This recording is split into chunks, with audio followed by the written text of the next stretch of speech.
جی تو وہ جو اس کیس میں درخواست گزار تھے اکبر اسبابر صاحب، خود وہ فرماتے ہیں کہ صرف تحریک انصاف نہیں بلکہ جو دیگر جماعتوں کے انتخابات اس طرح کے ہوئے ان کے اوپر بھی بہت بڑے سوالات ہیں، لیکن کیا ہے کہ الیکشن کمیشن کو صرف یہی مقصود ہے کہ اس وقت ایک جماعت کے جو زیر عتاب ہے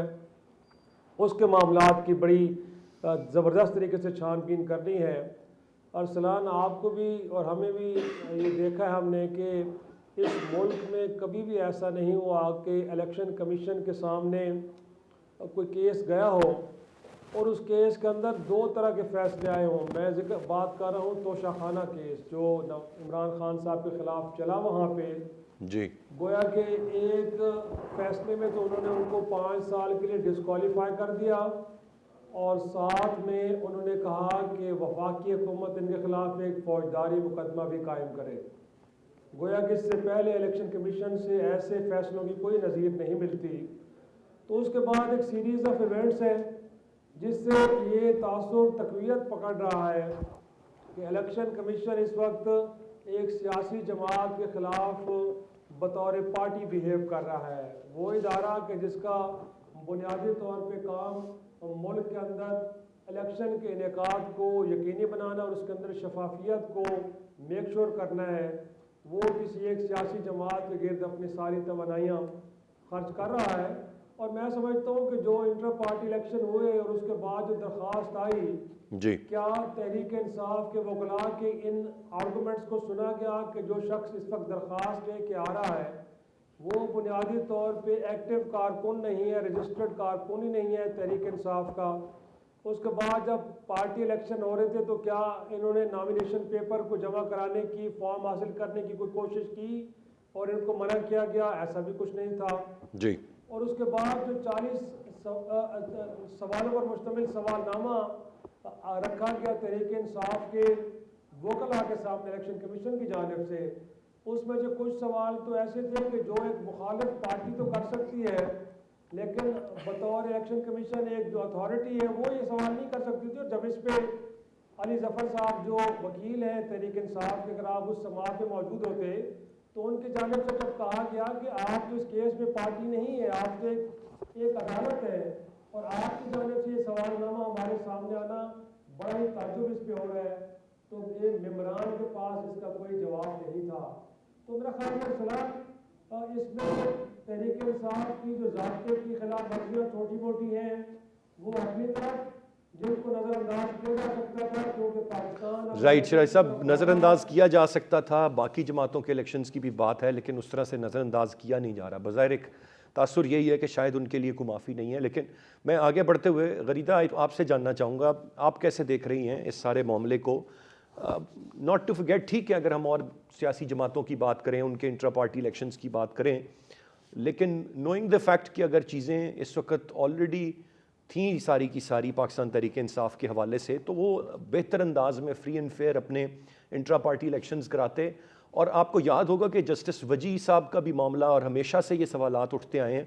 تو پھر ایسے میں ایک پریسیڈنٹ سیٹ کرنا بھی کیا آج الیکشن کمیشن کے لیے ضروری تھا کہ بھئی اگر آپ نہیں کرا سکتے فری اینڈ فیئر الیکشنز تو یہ ایکشنز ہیں جو آپ کے اگینسٹ ہوں گے؟ دیکھیے، پاکستان تحریک انصاف کے لیے ظاہر ہے ایک بہت بڑا دھچکا ہے الیکشن کے نزدیک، اور وہ سیاسی جماعت جس کو الیکشن کی تیاری کرنی تھی، جو عام انتخابات کی تیاری کرنا چاہ رہی تھی، وہ اب اپنے پارٹی کے انتخابات کے حوالے سے معاملات میں الجھ کے رہ گئی ہے۔ لیکن اس میں پی ٹی آئی دوش کسی اور کو نہیں دے سکی، کیونکہ کچھ حقائق میں آپ کے سامنے رکھنا چاہ رہی ہوں۔ ایک تو پاکستان تحریک انصاف کے انٹرا پارٹی الیکشنز ڈیو تھے 13 جون 2021 کو، جو کہ نہیں کروائے گئے۔ تو یعنی کہ 13 جون 2021 سے ہی ٹیکنیکلی پاکستان تحریک انصاف کے جتنے بھی آفس بیرر تھے they ceased to exist, including the chairman جو کہ اس وقت عمران خان تھے۔ پھر اس کے بعد دوسری تاریخ کا موقع ان کو دیا گیا جو کہ 10 جون 2022 تھی،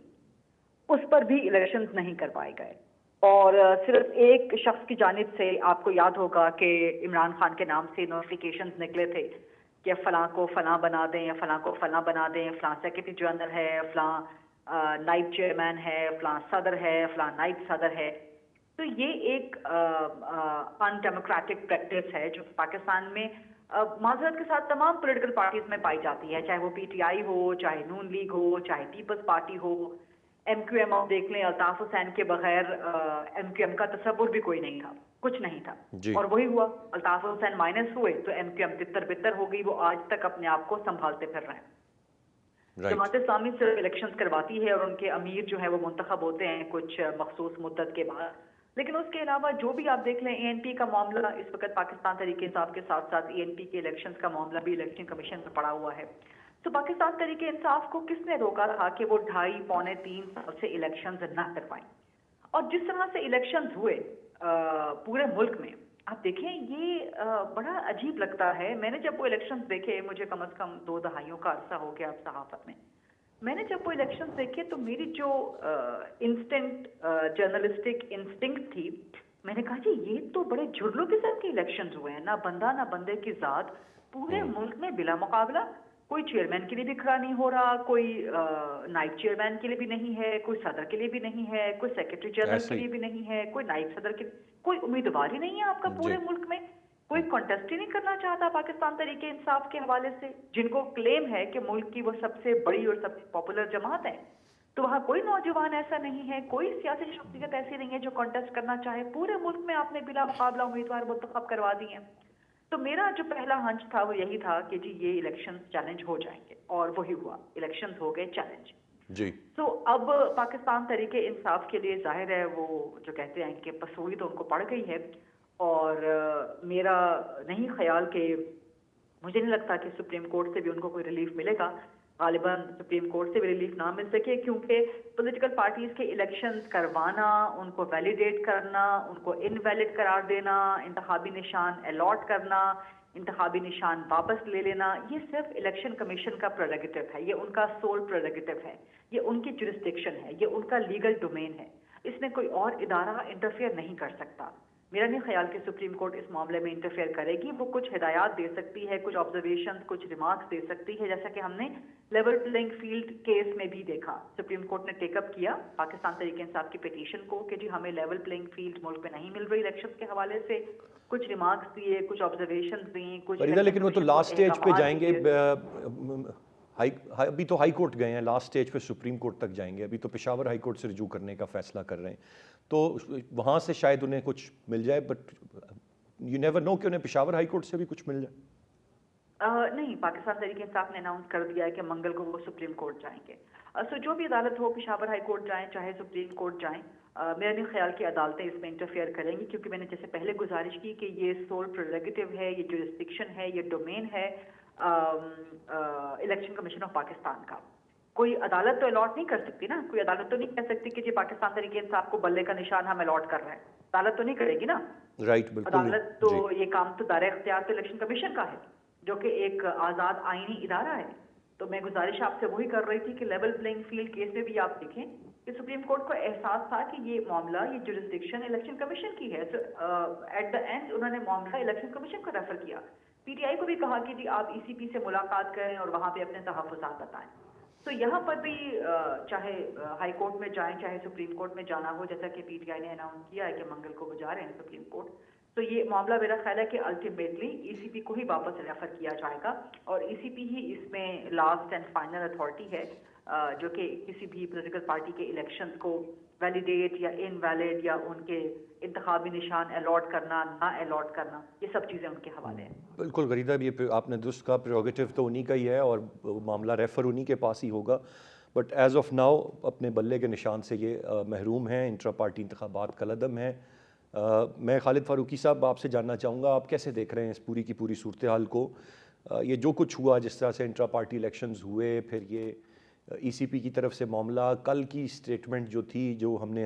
سپریم کورٹ سے دیکھا کہ انہوں نے کہا کہ لیول پلینگ فیلڈ دی جائے، ان کے لوگوں کے ساتھ زیادتی نہ کی جائے، لیکن صرف اتنا ہی کہا جا سکتا ہے۔ اب فائنلی تو جس طرح بھی غریدہ بھی کہہ رہی تھی، یہ الیکشن کمیشن آف پاکستان نے ہی دیکھنا ہے کہ وہ کیا کرتے ہیں کیا نہیں کرتے۔ پر جو اقدامات نظر آ رہے ہیں اس پہ تو مجھے پی ٹی آئی کے لیے مشکلات ہو سکتی، کیونکہ ان کے کاغذات نامزدگی داخل کرتے وقت جو ان کے لیے پرابلمز ہیں ان کے امیدواروں کے لیے، وہ خاصی زیادہ ہیں بنسبت دوسرے لوگوں کے۔ اس کی ایک وجہ بڑی یہ ہے کہ جو کئی لوگ ایسے ہیں جو کہ پولیس کو مطلوب ہیں، جب پولیس کو مطلوب لوگ کاغذات نامزدگی جمع کروانے کے لیے جائیں گے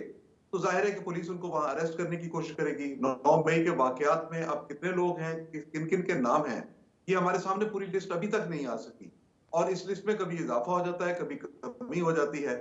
مطلب یہ ہے کہ پی ٹی آئی کے لیے وہ ماحول واقعتاً نہیں ہے جو دوسری پولیٹیکل پارٹیز کے لیے ہے, اور کسی دوسری پولیٹیکل پارٹی پہ 9 مئی کے الزامات بھی نہیں ہیں. یہ ہمارے سامنے, یہ بات بھی بالکل ہمیں اپنے سامنے رکھنی چاہیے. جہاں تک الیکشن کمیشن کا تعلق ہے انتخابی نشان کا,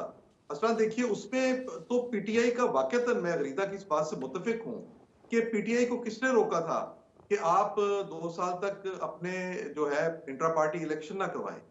جب وہ انٹرا پارٹی الیکشن میں نہیں گئے اور مسلسل نہیں گئے, اور ان کو پتا تھا کہ انہیں کسی عدالت میں چیک نہیں کیا جائے گا, ان کو الیکشن کمیشن نہیں روک سکتا, انہیں پوچھ نہیں سکتا. آپ کو یاد ہونا چاہیے کہ بانی جو پی ٹی آئی ہیں وہ کبھی کسی کورٹ کے سامنے پیش نہیں ہوتے تھے, عدالتیں ان کا انتظار کرتی تھی, 15-15 10 گھنٹے ویٹ کرنا پڑتا تھا عدالتوں کو, صبح سے لے کے رات ہو جاتی تھی, اور پتہ یہ چلتا تھا کہ وہ ابھی تک کورٹ میں پہنچنے والے ہیں, پہنچ جائیں گے. وہ بیسیکلی اسی اپنے موڈ میں رہے, اسی ماحول میں رہے. ان کا یہ خیال تھا کہ ہم جیسے پہلے اپنے باتیں منوا لیتے تھے آج بھی منوا لیں گے. الیکشن کمیشن کے اس فیصلے میں سکم تلاش کرنا بہت مشکل ہوگا, یہ آپ مان لیجئے. الیکشن کمیشن نے جو پی ٹی آئی کے انتخابی نشان کے حوالے سے فیصلہ دیا ہے, اس میں آپ کو غلطی خامی ڈھونڈنا قانونی طور پر بڑا مشکل ہوگا. یہ تاثر ضرور ہے کہ اس وقت پی ٹی آئی کے ساتھ یہ صرف سلوک ہوا ہے, یہ صرف پی ٹی آئی کے انٹرا پارٹی الیکشن کو چیک کیا جا رہا ہے, باقی پارٹیز کو کیوں نہیں. تو باقی پارٹیز تو بھئی اپنے الیکشن پہلے کروا چکی, وہ اپنے جتنا پروسیس تھا اس کو انہوں نے ٹائملی مکمل کر لیا. پی ٹی آئی, جیسا میں نے کہا, پی ٹی آئی کی قیادت اس دوم میں رہی کہ انہیں کسی نے پوچھنا نہیں ہے, انہیں آج کی گراؤنڈ ریالٹیز کا علم نہیں ہو سکا. ان کو یہ توقع ہی نہیں تھی کہ حالات ان کے لیے اس طرح بھی چلے جائیں گے, اتنے مشکل بھی ہو جائیں گے کہ انہیں قدم قدم پر یہ چیک کروانا پڑے گا کہ کیا لیگل ہے کیا انلیگل ہے. سو آج جو صورتحال ہے وہ یہ ہے کہ پی ٹی آئی کے اپنے انٹرا پارٹی الیکشنز, یہ سب کو ماننا چاہیے, اور پی ٹی آئی خود تسلیم کرتی ہے اس بات کو کہ نامینیشنز ہوئیں, یک طرفہ ہوئیں, اور صرف ایک دکھلاوے کے الیکشن ہوئے. اس سے بہتر یہ تھا کہ پی ٹی آئی اپنے یہ موقف لے کے جاتی کہ ہمارے پاس ٹائم اس وقت نہیں ہے, ہم فوری طور پہ انٹرا پارٹی الیکشن نہیں کروا سکتے. اس معاملے کو الیکشن کمیشن کے فیصلے سے پہلے کسی کورٹ میں چیلنج کر کے اپنے لیے ٹائم لیا جاتا,